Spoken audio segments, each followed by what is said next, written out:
홍범 14조 볼게요. 1895년 1월에 반포를 한 거고요. 시기는 갑오개혁 1차가 1894년 7월에서 94년 12월, 그리고 2차 갑오개혁이 94년 12월에서 95년 7월이에요.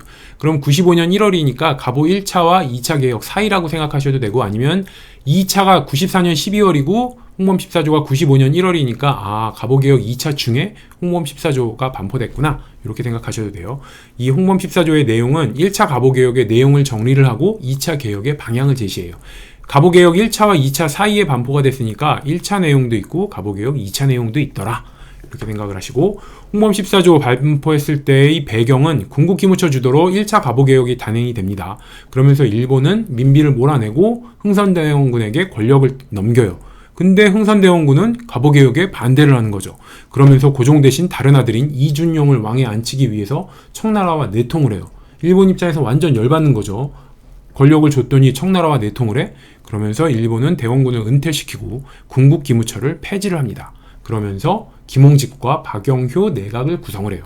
갑오 1차는 김홍직과 박정향이었죠. 반면에 2차 때는 박정향 자리에 박영효가 들어가더라. 급진개화파죠. 친일파.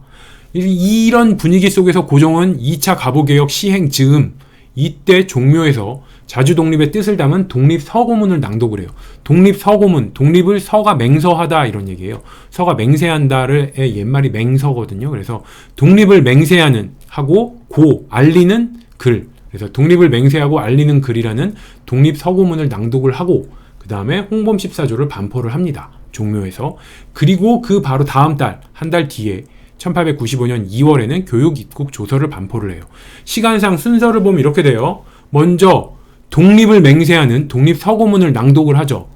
그리고 독립을 하기 위해서는 개혁안이 있어야 되잖아요. 그래서 독립을 맹세하는 독립서고문 낭독하고 개혁안인 홍범 14조를 발표를 하더라. 그리고 홍범 14조 내용 중에는 교육과 국방에 대한 내용이 많아요. 그래서 교육에 대한 내용만 디테일하게 좀 더 자세하게 모아서 교육입국 조서를 반포하더라. 그래서 독립서고문 먼저 하고, 그 다음에 개혁안 홍범 14조 반포하고, 그 다음 달에 교육입국 조서를 반포한다. 자, 홍범 14조 다른 개혁안과 구별하기 위해서는 특징을 줘야겠죠. 이 특징은 고종의 시각에서 바라본, 고종이 발표한 개혁안이잖아요. 그래서 고종의 시각에서 바라봐야지 다른 개혁안과 구별을 할 수가 있어요. 홍범 14조 1조에는 청에 의존하려는 생각 버리고 자주독립의 기초를 마련한다, 이 내용이 있어요. 왜? 고종은 독립서고문에서 조선의 자주독립을 주장을 했죠. 조선이 자주독립을 하기 위해서는 어떻게 해야 돼요? 청의 종주권을 부인해야겠죠. 이 청일전쟁에서 일본이 완벽하게 이기기 전까지는 조선의 가장 큰 영향력을 발휘한 게 청나라예요. 그러니까 고종이 독립서고문에서 조선의 자주독립을 주장을 하면서 당연히 청에 의존하려는 생각을 버리고 자주독립의 기초를 마련한다, 이런 내용을 1조에 넣은 거예요. 그리고 홍범 14조에는 왕실사무와 국정사무를 구분한다, 이 내용이 있어요. 이건 갑오개혁 1차에도 있는 내용이죠. 그래서 고종의 와이프 민비 엄청 낭비벽이 심하다고 그랬죠. 돈을 막 쓰면서 야, 이게 다 국정 운영을 위한 거야, 이런 식으로 국정 운영 핑계를 댔어요. 그러니까 안 되겠다. 고종이 보기에도 너무 심한 거야. 그래서 왕실사무 따로, 국정사무 따로 이렇게 구분을 해야지 민비가 국정 운영이라는 이름으로 돈을 막 갖다 쓰진 않겠구나, 이 생각에 왕실사무와 국정사무를 구분을 했다. 그리고 종실, 외척의 정치 간섭을 배제했다. 자, 고종 입장에서 보면 아버지 흥선대원군이 엄청 간섭했죠. 그리고 와이프, 외척이죠. 민비도 엄청 정치에 간섭을 했죠. 그러니까 흥선대원군과 민비의 간섭이 엄청 시달렸기 때문에 고종은 종실, 외척의 정치 간섭을 배제한다, 이 내용을 홍범 14조에 넣은 거예요. 그리고 왕실 계승의 법칙과 종친, 외척의 구분을 명확하게 했습니다. 이 스토리를 생각하시면 돼요. 흥선대원군은 권력을 잡고서 자신의 다른 아들인 이준용을 왕에 앉히려고 했죠. 고종이 보기엔 어떻겠어요? 자기 마음대로 왕을 바꾸려고 해? 그러면서 왕실 계승의 법칙을 딱 정한 거예요. 그리고 종친, 외척, 구분 명확하게 함으로써 다시는 다른 아들을 왕에 앉히려고 하는 이런 시도를 못하게 하기 위해서 왕실 계승의 법칙을 딱 정했다, 이렇게 생각을 하시고요. 조세의 징수, 경비의 지출은 탁지 아문을 해서 관할을 한다. 이게 바로 재정 일원화죠. 그래서 국가 재정을 여러 곳에서 관리를 하면은 돈이 새기가 쉬워요. 그러면 어떻게 해요? 민비가 돈을 뺏기가 더 쉽겠죠. 그래서 민비의 낭비력을 막기 위해서 이 조세의 징수, 국가가 걷어들이는 돈이죠. 반면에 경비 지출은 국가가 쓰는 돈이에요. 국가가 들어오고 나가는 돈은 탁지아문, 여기 한 곳에서 관할을 한다, 이렇게 정한 이유가 민비의 낭비력을 없애기 위한 노력이다, 이렇게 생각을 하시면 되고, 제가 탁지 한문은 한번 했었죠. 갑신정변은 호조, 이거보다 더 뒤의 시대에 나오는 탁지 한문은 갑오개혁 1차, 갑오개혁 2차 때는 탁지 한문보다 더 뒤 시대인 탁지부, 이렇게 구분해서 외우라고 말씀드렸어요. 그리고 홍범 14조에서는 우수한 인재를 외국의 유학생으로 파견한다, 이 내용이 있어요. 고종은 인재 양성, 교육에 굉장히 진심이었어요. 그래서 고종은 인재를 양성해야지 국가가 양성된다, 국가의 힘을 키울 수가 있다, 이 생각을 한 거예요. 그래서 홍범 14조 발표하고 바로 한 달 뒤에 교육 입국 조서라는 걸 또 발표하잖아요.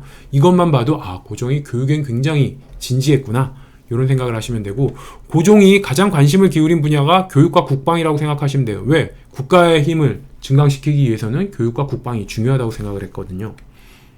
그리고 고종은 장교를 육성하고 징병제를 실시하려는 내용을 홍범 14조에 넣었어요. 일본 입김이 작용했던 갑오개혁 1차, 2차, 3차, 여기에는 군사력을 증강시키는 장교 육성이라든지 징병제, 이런 내용은 없어요. 그럼 어디에 징병제 내용이 있냐? 이 고종이 참여한 개혁안, 고종이 직접 참여한 개혁안은 광무개혁과 홍범 14조가 있어요. 둘 다 고종이 직접 주도적으로 참여를 한 거죠. 그래서 이 두 개의 개혁안, 홍범 14조와 광무개혁에는 징병제, 국방력을 강화시키는 내용이 있어요. 그래서 홍범 14조에도 장교를 육성하고 징병제를 실시한다는 내용이 있고, 광무개혁에도 징병제에 대한 내용이 있습니다. 그리고 홍범 14조에는 문벌타파로 인재를 등용한다, 이 내용이 있는데, 문벌타파, 신문제 폐지, 연자제 폐지, 다 갑오개혁 1차에 있는 내용이죠. 그래서 문벌을 타파함으로써 인재를 고르게 등용하려고 했습니다. 제가 고종은 국력 증강에 굉장히 고심했다고 그랬죠. 그래서 국가의 힘을 키우기 위해서는 어떻게 해야 되냐? 일단 문벌타파, 신문제를 폐지함으로써 고르게 인재를 등용을 하자. 그렇게 등용한 인재 중에서 특히 우수한 인재는 외국의 유학생으로 파견을 해서 더 키워주자.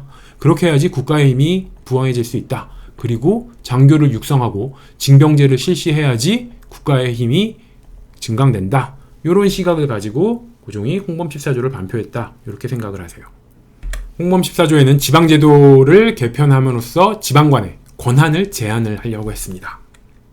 이 내용은 갑오 2차에도 있는 내용이에요. 그래서 가상의 스토리 이렇게 생각할게요. 중앙정부의 힘이 약하면은 지방관리에 비리가 극성을 부리게 돼요. 그래서 세도정치기, 왕의 힘이 없으니까 지방에서 온갖 관리들이 비리를 저지르잖아요.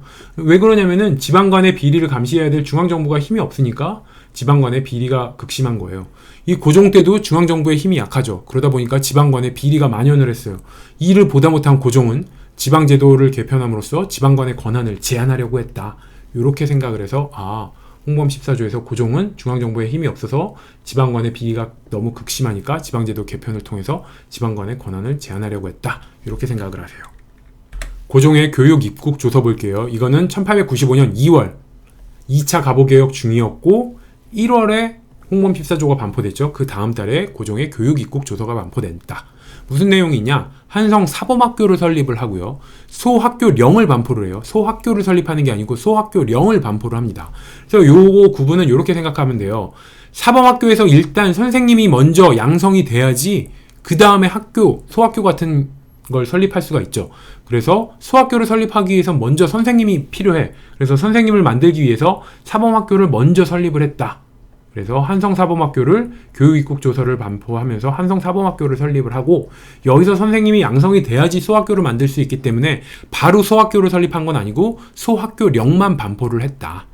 자, 갑오 2차 개혁 때 사범학교가 먼저 설립이 되고, 이를 통해서 선생님을 양성하고 난 다음에 갑오개혁 3차, 을미개혁이죠. 이 을미개혁에 가서 소학교를 설립했다, 이렇게 스토리를 생각하세요. 사범학교에서 선생님을 양성해, 그게 갑오개혁 2차고 갑오개혁 3차, 을미개혁 때 가서야 소학교를 설립을 했다.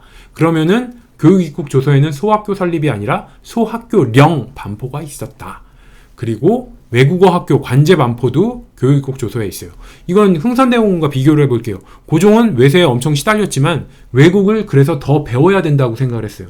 반면에 대원군은 어떻게 했어요? 외세에 시달리니까 세국정책으로 외국의 문을 딱 닫아버렸죠. 하지만 고종은 외세에 시달렸지만 그래서 또 외국을 공부해야 된다, 이러면서 외국어학교 관제를 반포했다, 이렇게 생각을 하시면 됩니다.